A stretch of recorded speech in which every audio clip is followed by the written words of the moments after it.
खालसा के रड्ड बताए, करे सबके कलियां। मनखे माना खे एक समान है, एहे बाबा के बाने। मनखे माना खे एक समान है, एहे बाबा के बाने।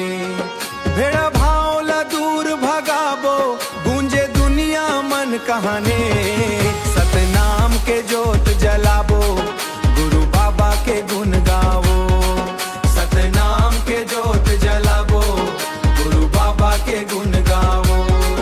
जग मंजोर फैलाबो, जय सतनाम बोलावो।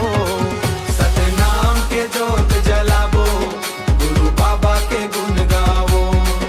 सतनाम के जोत जलाबो, गुरु बाबा के गुण गावो। जैता खाम ऊंचा लहराथे, सत्या के निशान बने। गुरु घासी बाबा के उपदेश, जन जन के पहचान बने। पाने पीहू छान के संगी हो, गुरु वचन पावो। सत्य कर्म के रट्टा चलक, जीवन सफल बनाबो, सफल बनाबो।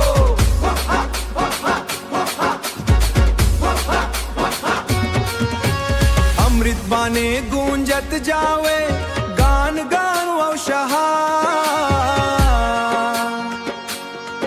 गुरु बाबा के चरमन संग शीश झुका के आओ। सत्य प्रेम मानवता के दीपक घर घर जलाओ।